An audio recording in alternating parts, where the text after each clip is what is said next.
It goes without saying that in the last couple of years, life just costs more. Inflation is high, and it's harder than ever to keep your costs and expenses low. So what does this mean for the FIRE movement? Is it the end of early retirement?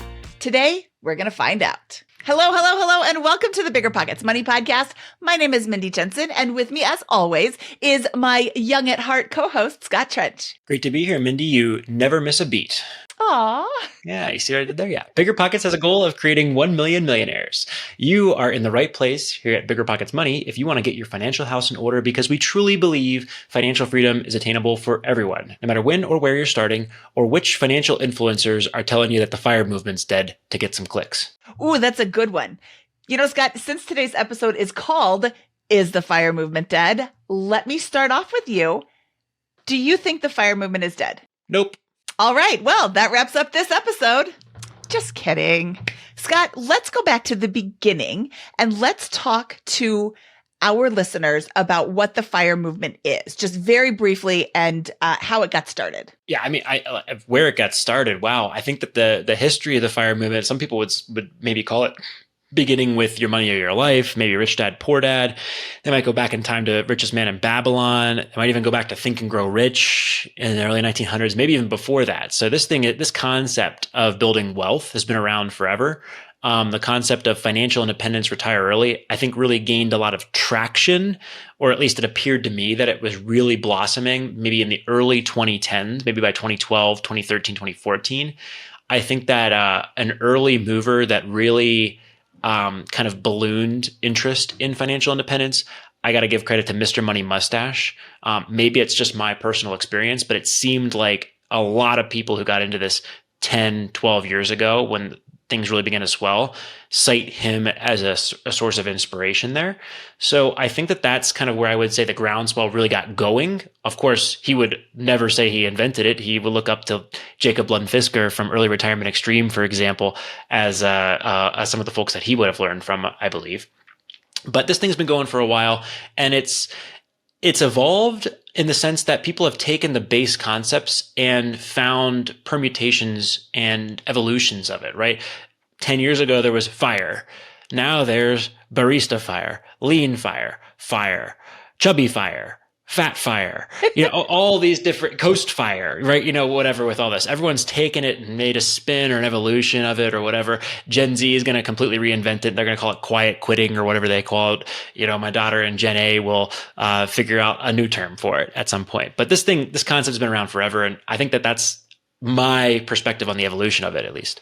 Okay, I think that's really interesting that you mentioned two books specifically. Think and Grow Rich, written by Napoleon Hill, was not written in this century. It was written in 1937. The Richest Man in Babylon was written in 1926. And first of all, I love The Richest Man in Babylon. If you haven't read this book, you absolutely should. It's available in the BiggerPockets bookstore at biggerpockets.com/store. But also, this book it's written in kind of Shakespearean language, which I love, and it's nothing new.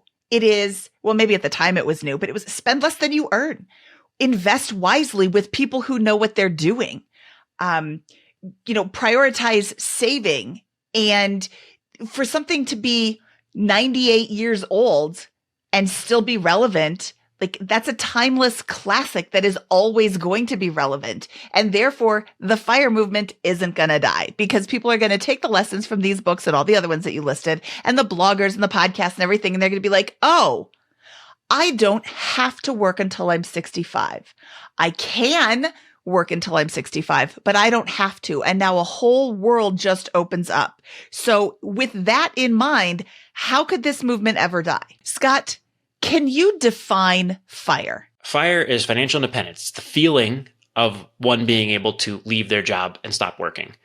Typically, this end state is phrased as achieving the 4% rule, which we've covered exhaustively on previous BiggerPockets Money episodes. The 4% rule discusses, hey, if you want to spend $100,000 a year, you need to get 25 times that amount, 2.5 million, so that you can withdraw 4%. $100,000 per year safely. And a large body of exhaustive research has been done on this. Bill Bengen did a study. Michael Kitces did a study. We've had both of them on the podcast to discuss their approaches at length, which was the treat of a lifetime for Mindy and I, because we're huge nerds. The math is sound. But Mindy, why do you think a lot of these, financial influencers are having podcasts and YouTube videos talking about how the FIRE movement is dead and getting clicks and comments that agree with them on these things? Like, what is it that is, they're not debating the math. They're not saying the 4% rule doesn't work, most of them, with that. It's something else. Why do you think this theme of the FIRE movement being dead is coming up? I think that people overwhelmingly just want a sure thing. And the 4% rule has a 4% margin of error, which is not why it's called the 4% rule, but it has a 4% margin of error. If we had a 4% rule that had a 100% success rate, I think people would still question it because you're thinking outside the box. You're doing what other people aren't doing, and you are choosing to walk away from a job and live off of your investments. And that's not the norm. The norm is to work until you're 65, but you can retire early at 62 and a half. Who does that? Not a lot of people do that because there's this one more year syndrome and there's this what if syndrome. And, oh, do I really have enough money? And, yeah, the answer is probably yes, if you're retiring through the 4% rule. But why are people making articles and episodes about it? To reassure people or for clickbait to freak people out. But I think it's more to just keep answering the question because there's so many people that just aren't quite sure. Mindy, I think, and I mean this very respectfully, I think you're dead wrong. Oh, well, I would love to hear what you have to say.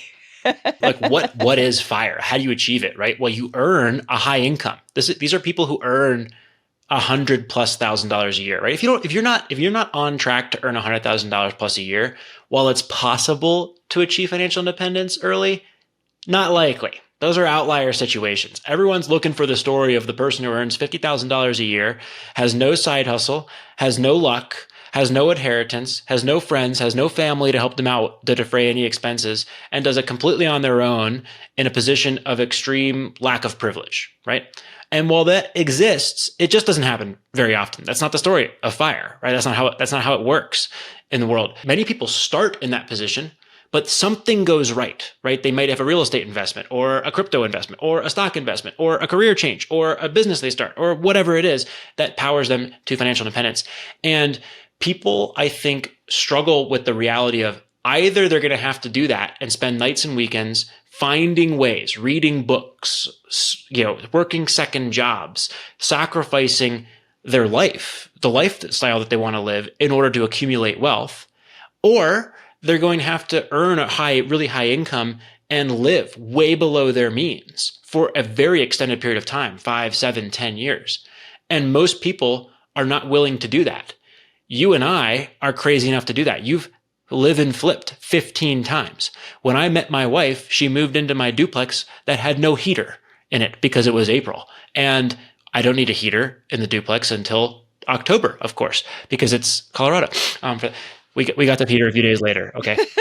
With this, that's kind of the mentality I think that a lot of people who actually move along the path to FIRE have, is they're going to really burn it on the income front, or they're going to really cut back on expense front, or they're going to find ways, again, sort of on the income front, to power assets like live and flips or whatever.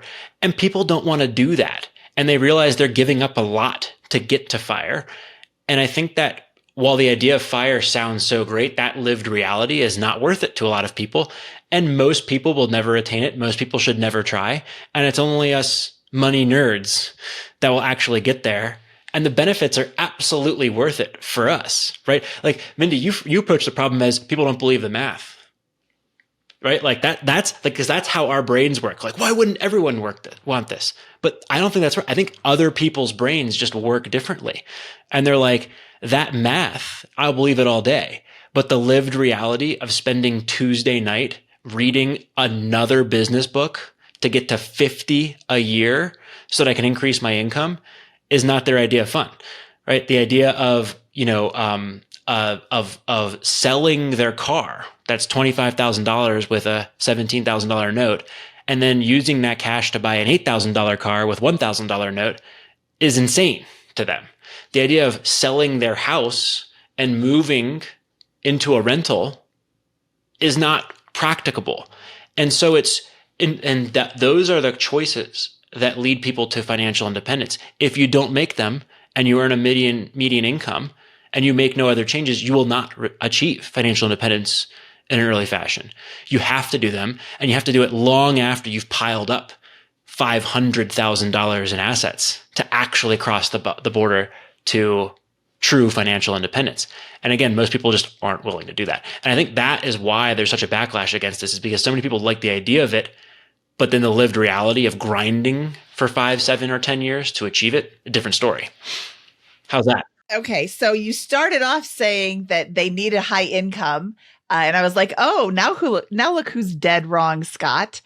You don't necessarily have to have a high income, but you absolutely have to live differently than you have been if you haven't been already accumulating a lot of money. So when Carl and I first discovered the financial independence movement, we really had to make zero changes because we were already doing all of the things. That's just our natural way of spending money and our, natural way of looking at the income that we had. We didn't know that we could retire before age 65 until we stumbled upon this, schmuck named Mr. Money Mustache who's like, yeah, you can totally retire early. And Carl's like, this is such a scam, but it's not. The numbers do work. Math doesn't lie.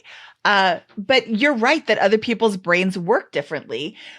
Nobody wants to give up their comforts. I don't know if you remember this, Scott, but several years ago, you did a presentation on the concept of financial independence for work. And somebody just the employees of BiggerPockets, and somebody raised their hand and said, but I don't want to give up my comforts. I don't want to give up all of these things. I'm young. I want to live my life. At the time, I was like, oh, that makes me sad that you didn't get the message of this conversation. But then on the other hand, that is absolutely 99% of Americans who aren't in the FIRE movement. And I think a lot of, how do I say this? Non-FIRE movement Americans, like regular Americans, aren't thinking about, well, what I have is fine. They're thinking about, I need the bigger, better thing. And to get that, you have to spend a lot of money. And, you have a great life, Scott. I have a great life. I don't feel like I'm depriving myself of anything.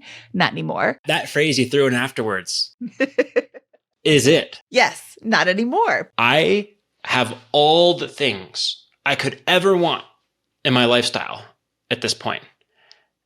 And the reason I have that is because I spent 10 years living in duplexes, driving a paid off Corolla, not going out and spending money, making lunches, all those kinds of things to accumulate wealth, working 80 hours a week here at BiggerPockets, saying yes to every opportunity. I would literally show up at BiggerPockets. I would wake up in the morning. I would bike to work after making an omelet for myself on there, packed my lunch in my little bike bag, go to work at 8:30, work all day. Josh would not let me write for the blog, and I wanted to hear myself talk just like I am right now on this. And so I would stay late from 5 to 7 writing for the blog. I would bike to rugby practice.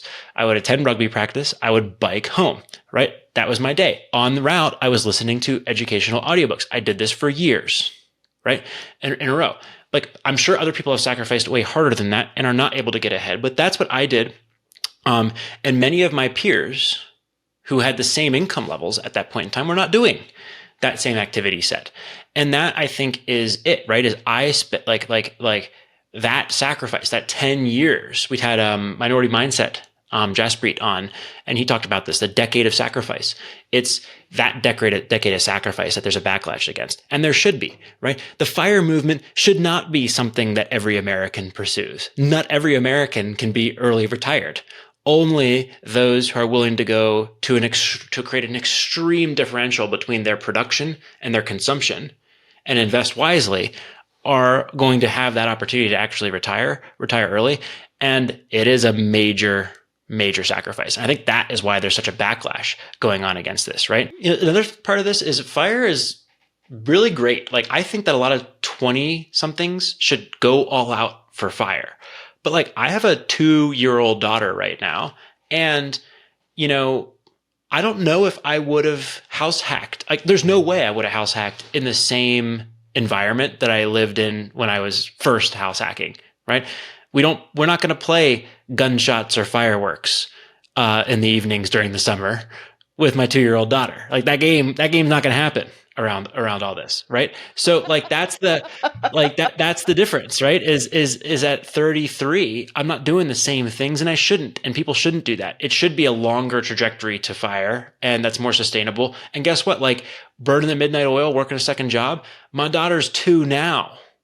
She's not going to be 2 in 10 years when I'm fire, if I'm starting from scratch, right? And so that's another backlash, is like these parts of the journey that really require that all out are really great for, people early in life in adulthood, and maybe people that are trying to catch up to financial independence. Less extreme measures, like rental property investing, for example, are probably more appropriate for higher income earners in the midst of seeing their families come up. And I think that's a pushback that's happening here, because very few people are achieving fire with a family of 3 kids in a middle class life, because none of the things that really drive fire forward, like explosive career growth by burning the midnight oil, or really extreme frugality, and all these other things are congruent with that approach. There are plenty of exceptions, but that's not the typical journey. And those people are rightfully, I think, pushing back against fire and the extreme items that matter. It's not good advice for them. Now I'm going to disagree with you. You're saying they're pushing back against fire, and rightfully so. I think you can still pursue financial independence, and you should be pursuing financial independence just for the peace of mind and the big safety net that it gives you. I have been let go from jobs in the past. I say that like it's all happening all the time. 2 jobs, and both times I deserved it. And one time I had the safety net of living with my parents because I was, in my teens. And the other time I had the safety net of being married to somebody who had a high paying job, and we spent less than we earned. But if I had been on my own, out in the world by myself, living paycheck to paycheck, and lost my job, I would be really, really in a pinch. So pursuing the concept of having a big emergency fund, that's also going to take time, but that doesn't mean you shouldn't do it just because it's going to take time. Somebody they posted on one of my Facebook friends posted, I want to go back to college and change my career, but I'm already 46. If I'm going to be 50 by the time I graduate. Okay, well, how old are you going to be in 4 years if you don't go back to college? You're still going to be 50. So do what you want to do, pursue financial independence, and don't sit there and say, oh, well, it's not for me because I started too late. Yeah. And please, my statement that when I say fire, I think what people are backlashing against is the more extreme approaches to fire that try to approach it in 5, 10, maybe 15 years. And a middle-class family in their mid-30s, starting from around scratch, they shouldn't be in an unsustainable financial position. They should definitely be sacrificing to build an emergency fund that could be, because where a job, like if otherwise a job loss or something like that could disrupt their way of life. But I'm saying that person probably shouldn't sell their house, move into an up and coming neighborhood, taking their kids into a new school to try to achieve a 50+% savings rate. They should have a 10% or 15% savings rate at least, because if you have no margin of safety, that is going to be very disruptive to your family's life, potentially. That's just a blow up waiting to happen for you. So sound personal finance and fire are different, I think. 15 years to fire is a 50% savings rate. So that's 17 years, right? For the fire math. And they're at the 4% rule with 7% returns on there. So 50% savings rate is really kind of that starting point for a lot of fire folks to achieve. That may be unreasonable for huge portions of the American population that didn't get there, from an earlier standpoint. Some people may find it worth it, right? Some people, if you're making $300K a year and you want to live a middle class lifestyle, you can still achieve fire in there. You're not going to live like your peers making $300,000 a year, but you live as well as most people in the country and still achieve fire. That could be well worth it. But I think that for a lot of middle class Americans, that the extraordinary lengths one has to go to really ratchet up that savings rate are not congruent with what really matters in life. especially, while you're rearing kids or in your 30s and 40s. This sounds a little negative. I want to encourage people to look at their life, look at their spending, look at their savings, look at their income, look at what they want down the road. Scott Rickens, in Playing with Fire, challenged his wife to make a list of her top 10 things. And her top 10 things did not include living by the beach. In fact, most of her top 10 things were really inexpensive. And he's like, then why are we paying so much money to live by the beach when this isn't even in your top 10? Let's change our life. Let's take a drastic measure and move from Southern California up to Oregon so that we can be able to save more money and put more money away. And I think that a lot of people who are just coming into the concept of FIRE are maybe not living like Carl and I were living, and it's going to be a big shift. You don't have to change everything at once. And I would encourage you not to change everything at once, because that makes it a whole lot harder to stick to. Mindy, I completely agree. Our show is to make financial freedom attainable for anyone, no matter when or where they're starting. We truly believe that. But I think what is happening, why we're seeing this backlash against the FIRE movement with all of these finfluencers talking about this stuff, is the fact that to get there, you have to make changes that are going to come at the expense of your current lifestyle to some degree, right? All of those changes you made, yes, they can be small, they can compound, but that's what you have to do. And so I would caveat that for anyone, regardless of when or where they're starting, if you want it, and I would say if you want it badly. The FIRE movement, I think, is for people who want it badly and are going to find that combination of income, expense reduction, aggressive investment portfolios or businesses that's going to go after it. And I think that's where people are realizing 3 years, 18 months, 7 years into the journey, I'm going to lighten up. I don't really want FIRE so badly that I'm going to continue to create this environment of artificial scarcity in my life to live below my means. For me, totally worth it. For most people listening to this podcast on BiggerPockets Money, totally worth it. It is going to, there's a huge advantages. Once you cross the line of FIRE, early in life, especially, the compounding effect is just ridiculous. And you can really, it's like, Mr. Money Mustache put this in an article 10 years ago. I didn't really get it until now. It's like money is like tap water, right? You don't waste it. But it's just like you don't obsess over it anymore because it's just a resource. When you need it, you turn on the spigot, you fill up your cup, you put it back, and you go there. Like that's what you want to get to. It's a powerful, powerful feeling, and it's a very worthwhile reward for some.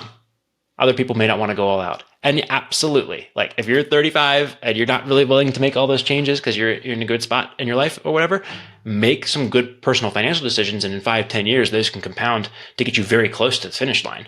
Absolutely, we should do that. But that's what I'm trying to say is I think the concept today is, why is there this backlash? Why are people saying the FIRE movement is dead? That's my response to it at the highest level. Okay. I'm going to give you one link that is a bit self-promotional. My husband has a blog called 1500 Days, and he wrote an article in 2017 called My Death March to Financial Independence. And he shares our story where it was just like this all-out push, foregoing everything fun. And it was not a really super awesome experience. I mean, we still had fun. But it was this just push over and over again. And I wish we would have done it differently, because if you could get your financial independence journey down to 8 years, but you had to give up all your fun stuff, or you could work for another couple of years, take 10 years and have 10 enjoyable years. That's so much better. I really wish that we would have done that. And that is one of my biggest regrets, is that we just cranked it out instead of enjoying the journey. Scott, tagging off of that, in this environment, how can the average person still achieve FIRE? Yeah, I mean, it's the same approach as always, right? FIRE is about building a sustainable long-term asset base, right? You're trying to retire early. So if you retire in your 40s, for example, and you plan to live to be 100, because why wouldn't you? You're going to be fire. You're going to be you're going to be enjoying life and trying to do that. So you need your resources to last 55 years, right? So whatever you invest in now has to last 55 years plus, maybe even longer in most cases. And I think that people lose sight of that because they're like, oh, the market's overpriced, or, the real estate is overpriced. Well, no, it's just, are you going to accumulate 25 times your spending, right? The investments at their simplest level just need to hold their value against inflation, right? If you earn no returns, just hold your value against inflation. The 4% rule says if you have 25 times your expenses, you would run out of money in 25 years. So you only have to beat inflation by this like tiny little sliver with your stock market or real estate or whatever other investments. The game is really a function of income less expenses. And the investments need to be thought of as how they're going to return over 10, 20, 30 years. Maybe the next decade is as bad as a lot of the pundits say, and the stock market goes nowhere, real estate goes nowhere, and other assets go nowhere. It doesn't matter for someone starting out. You still have to get the spread between your income and expenses as large as possible and put it somewhere. And I think that's the fundamental game that this comes down to. And that's the really hard part to get started. That is the really hard part to get started. Scott, let's say that our average person has gotten started and now they're in the grind. How are they going to get through that grind? What advice do you have for the person in the accumulation phase? I'm going to quote another Mr. Money Mustache article from way back in the day here.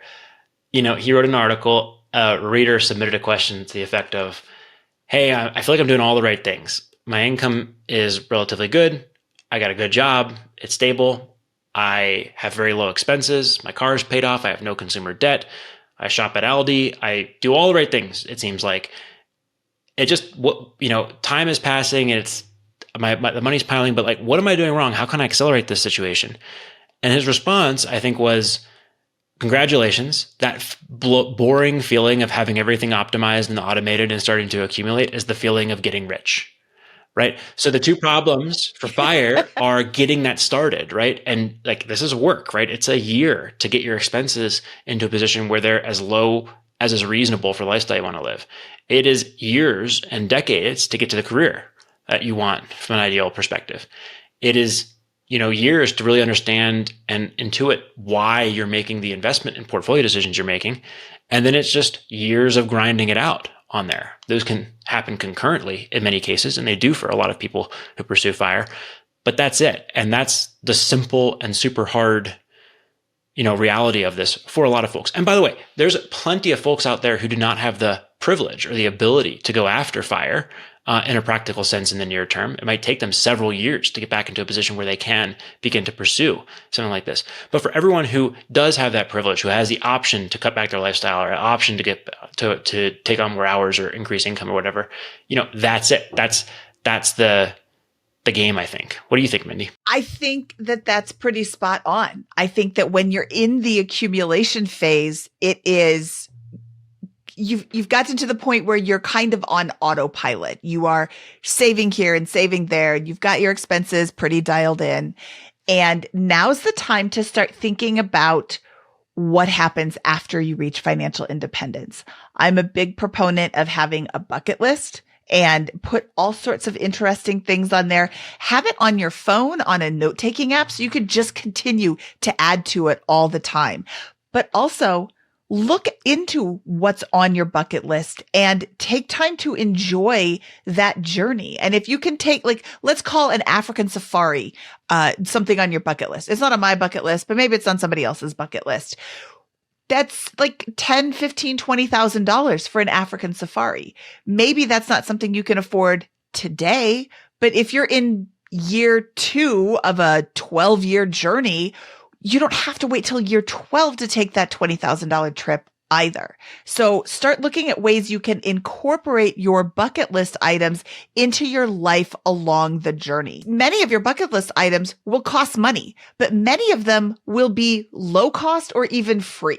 So look for ways to take the low cost or even free items and start putting them in your life now, so that your journey of 12 years is an enjoyable journey, not this like death march to the end result, where then you can start thinking about what you're going to do. Mindy, how have the strategies changed to approach FIRE? And what do you think the strategy is today? Okay, so I think that when I first joined the financial independence movement back in 2012, it was all about frugality. Keep your expenses low, take your income as high as you can, and invest as much money as you possibly can into the stock market.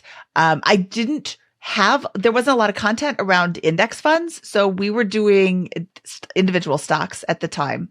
But it was all about how little could you spend. You look at the early FIRE bloggers, Jacob Lundfisker from Early Retirement Extreme. I think he ate beans and rice every evening and like peanut butter and jelly sandwiches for lunch. And some people look at that and say, well, that's not for me. I would rather live my life. Well, you don't have to do it like that. He didn't value delicious, amazing meals, clearly, because he's eating beans and rice. I mean, beans and rice is great, but that wasn't where his priorities were. So he didn't put any money towards those. Mr. Money Mustache is also a huge proponent of being frugal, and he's one of the biggest names in this space. So when you come to this space, you happen upon Mr. Money Mustache, and he's telling you, I live off $24,000 a year. You could be like, maybe this isn't for me. And I think now there's more focus on living a healthy life, living your rich life, Ramit, living a balanced life, incorporating more things so that your journey is enjoyable. And it's not so much, let's get to financial independence as fast as we can so that we can quit our jobs. It's more, let's be conscious of where our money's going. Let's be conscious of our spending. Let's do some really great investing, and let's see what kind of life we really want, as opposed to the only way to retire is to retire early with $1 million in the bank, and then you only spend $40,000. There's, like you referred to earlier, there's lean fi and fat fi and barista fi, and barista fi means I have enough money that I only have to work a small job. My retirement is taken care of, and I don't have to work full time until that retirement matures. It's similar to Coast Fi, where you're going to keep working, but your traditional retirement age is secure. And Fat Fi means I want to spend all the money that I want to spend, and I am going to live this very luxurious lifestyle. So again, choose your own adventure and connect with the kind of life you want to have. I think that is really the main message now, is what is your desired life, and how can you take some of these principles to get there? I think there are 4 options: spend less, earn more, invest, or create. Right? Like those are the 4 things you can do to approach financial independence. And I think that investing was crazy the last 10 years, huge bull market. I think that income growth was correlated with that. Lots of people saw their incomes explode. And I think that that wealth really enables the creation, that someone to focus full time on the creation of an asset, like a business, a book, purchasing a business, those types of things really enables those options. And I think that over the last 10 years, there's been a subtle but powerful shift away from frugality is the way to get going on the journey to financial independence. And yet, I think what's happening right now is people are realizing, like, I'm a little bit more skeptical of the market. Maybe that's true. Maybe it doesn't, stock market. It's a little harder to buy cash flow in real estate for all this. Buying a business, is a little harder when I can't refinance my rental property or otherwise get access to liquidity without saving up tens or hundreds of thousands of dollars. And so I think what's happening here as well is frugality has all of a sudden quietly become so important to the strategy for those pursuing financial independence in 2024, that's creating a backlash, because it's so, like, its relative power in moving people there is so incredible. I looked this up while we were talking here. I was like, I bought a Corolla in 2014 for $17,000, a brand new 2014 Corolla LE, the fancy model, right? $17,000. If I buy the 2024 model today, it's $24,000. So that's, a 25-ish% increase in inflation. The used bicycle I purchased in 2014 around that time, which was my main mode of transportation, was $200.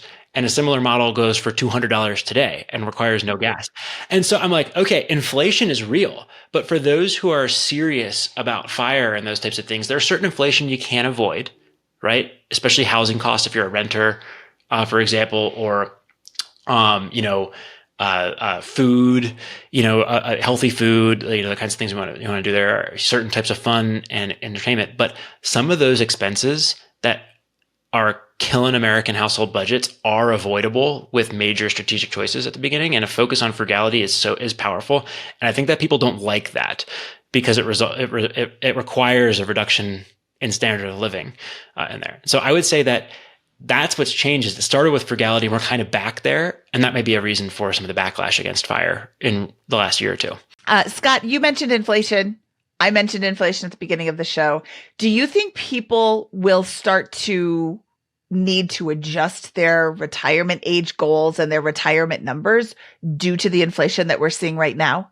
Look, the 4% rule already bakes in inflation. Inflation is the reason we have the 4% rule, because anything higher than 4%, there was periods in the 70s and 80s where inflation, even though the stock market and bonds actually returned reasonably well, inflation just eroded the actual real purchasing power. So the 4% rule incorporates inflation, and it is not lower because high inflationary environments erode that. So it already factors that in. If you have the 4% rule, you are able to retire per the 4% rule, and you will not run out of money for the next 30 years. You may have to pay some attention for the 4% of situations where your portfolio could diminish over 30 years. If you don't want it to diminish, you may need to supplement it with other sources of income and those types of things, but it already covers that. That said, I think that, again, inflation is the biggest driver. If you want to protect against it still further, there are options for part-time work. There are ways, think about paying off your house, right? Inflation increases the value of the home, but it's not going to increase your cost of living outside of the utilities, taxes, and insurance around there. So you can defray some of those things. Paying off vehicles, for example, owning vehicles. So what are these expenses in your life that you can eliminate as you approach fire, that make you a little bit more inflation resistant, right? And so those are the types of things I would be thinking about if you're worried about inflation, on top of the fact that the 4% rule already incorporates that consideration. Yeah, I think that's really important to note. The 4% rule takes into account inflation. And I mean, I do this too, but I think a lot of people just read the headlines and they don't dive deep into it. So I'm going to announce again, I have a copy of Bill Bengen's original 4% rule article that appeared in the 1996 print only version of the Journal of Financial Planners, or I think that was the magazine. It was difficult for me to find. I would love to share it with anybody. Email Mindy@BiggerPockets.com and I will send you this so you can read it yourself. Bill Bengen was a literal rocket scientist who then decided that he was going to be a CFP, and he did the math. So you don't have to. So definitely read that article. If you have not already, give it another perusal if you still have read it and are not quite sure. Mindy, thank you for a wonderful discussion today. I think that the FIRE movement is not dead.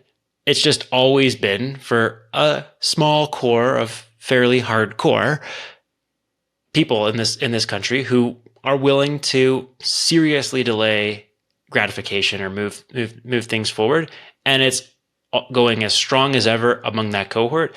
I think a lot of people who thought they wanted FIRE are realizing, oh, maybe I don't actually want to grind it out for a decade or two to achieve this. And I'm totally comfortable with retiring on a more normal trajectory, by doing basic sound personal finance. And that's totally okay. And I think that's what we're really seeing in the community here. I'm going to slightly disagree with you, Scott. I think FIRE is for everyone, but just not everyone will pursue it. I think that it could be for everyone, but yeah, you have to do the work or it's not going to happen. I agree with you 100% that the FIRE movement is not dead, but I think it's going to continually evolve, like you alluded to in the beginning, where your daughter is going to do things differently than we did. And that's okay. She's going to be conscious of money because she's your kid.